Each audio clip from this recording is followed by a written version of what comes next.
नमस्कार दोस्तों, मैं V Chaturvedi Pathfinder education YouTube channel पर आप सभी मित्रों का स्वागत करता हूं।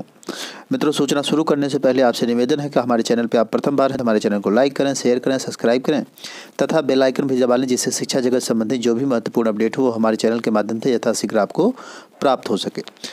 सूचना शुरू करने से पहले आप सबको ढेर सारी नववर्ष की शुभकामनाएं। पहली सूचना निकल के आ रही है, उत्तर प्रदेश माध्यमिक शिक्षा चयन बोर्ड से टीजीटी से संबंधित टीजीटी अंग्रेजी एवं विज्ञान का अंतिम परिणाम जारी कर दिया गया। चयन बोर्ड की ओर से साल के अंतिम दिन प्रतियोगी छात्रों को नए साल का तोहफा दिया गया। चयन बोर्ड की ओर से टीजीटी विज्ञान के 1113 पद एवं अंग्रेजी के 1041 कुल 2155 पदों का परिणाम जारी कर दिया गया। तो यह एक बहुत ही महत्वपूर्ण अपडेट है। उन सारे अभ्यर्थियों को ढेर सारी शुभकामनाएं जिनका कि इसमें फाइनल सिलेक्शन हो गया है। आयोग की तरफ से एक अच्छा कदम है। हालांकि अभी तक आयोग ने नई विज्ञप्ति जारी नहीं की है। विज्ञापन के लिए अभ्यर्थी काफ़ी परेशान हैं।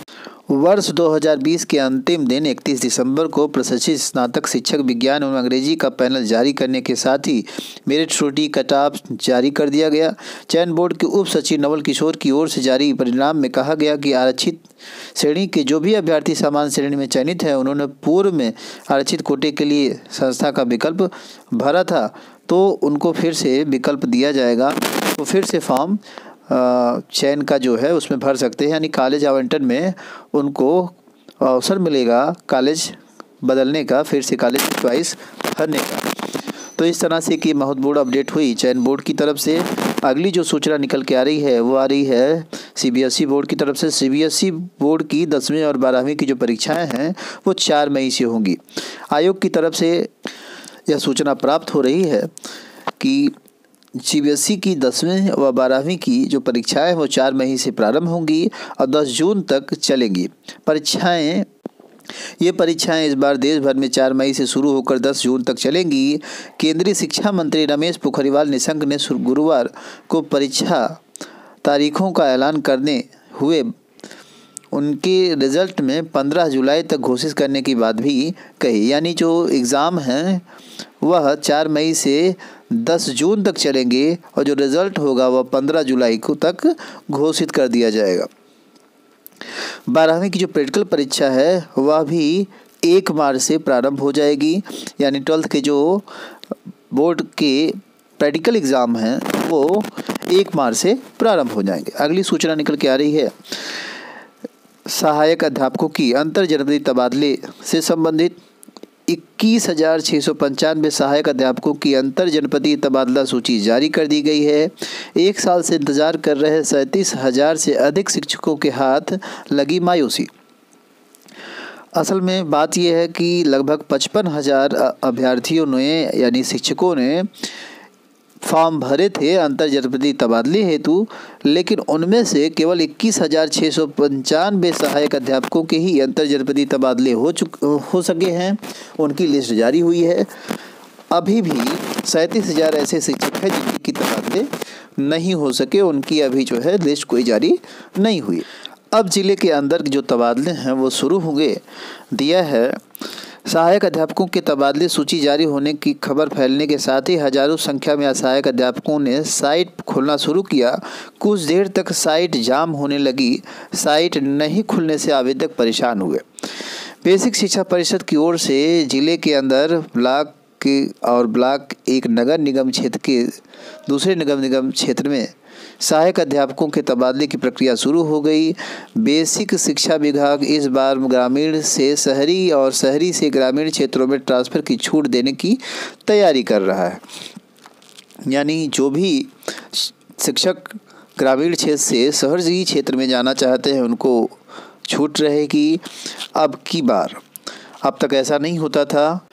अगली सूचना निकल के आ रही है, नई शिक्षक भर्ती के मांग को लेकर के। नई शिक्षक भर्ती के आवेदन के लिए दिया ज्ञापन।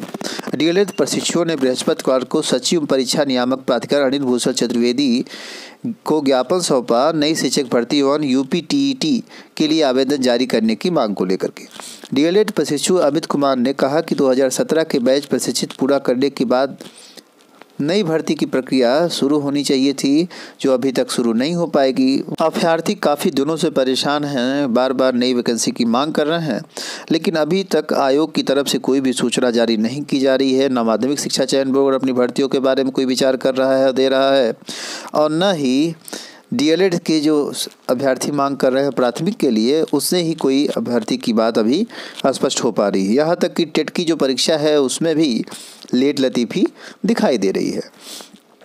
अगली सूचना निकल के आ रही है 12 जनवरी को बालसन चौराहे पर रोजगार के मुद्दे पर जमावड़ा।